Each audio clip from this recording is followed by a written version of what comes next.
Je suis une femme. Je dis toujours que la plus grande école que j'ai connue a été celle des femmes.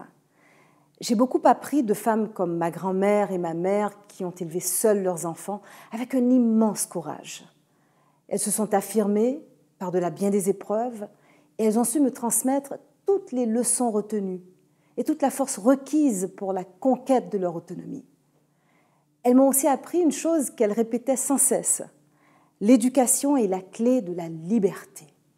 Plus que du succès ou de la réussite, l'éducation est la clé de la liberté. Elles m'ont aussi enseigné que l'indifférence ne doit jamais être une option, qu'il faut toujours se soucier de l'autre. J'ai aussi tellement appris du mouvement des femmes du Québec, pour y avoir milité pendant plus de 10 ans, des années pendant lesquelles je me suis investie pour faire reconnaître, entre autres, la problématique et les droits des femmes victimes de violences. C'est l'une de mes plus grandes fiertés que d'avoir contribué à la mise sur pied du vaste réseau de refuges, de ressources et de services d'urgence pour ces femmes et pour leurs enfants.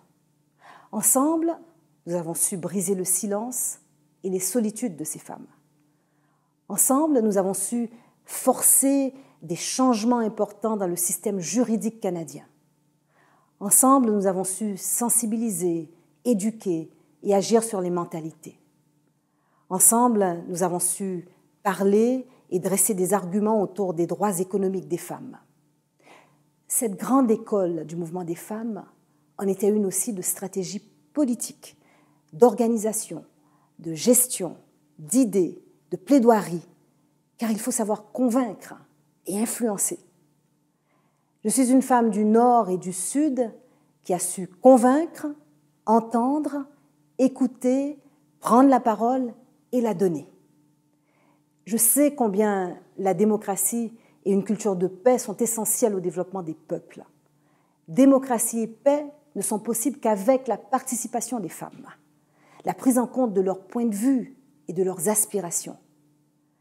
Les femmes sont à la fois les gardiennes des valeurs et celles par qui vient le changement. Pour qu'un pays ou une organisation aille de l'avant, les femmes doivent faire partie de l'équation à tous les niveaux. Impossible d'envisager la francophonie du XXIe siècle, ni de grands projets francophones axés sur le développement, sans l'impulsion des femmes.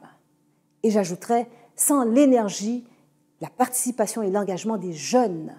Nos pays sont des pays de jeunesse. Il faut aussi donner aux jeunes toutes les raisons d'espérer. Je suis une femme du Nord et du Sud, de conviction, qui entend donner une voix aux femmes et aux jeunes pour une francophonie toujours plus égalitaire, plus solidaire, plus forte et plus dynamique encore.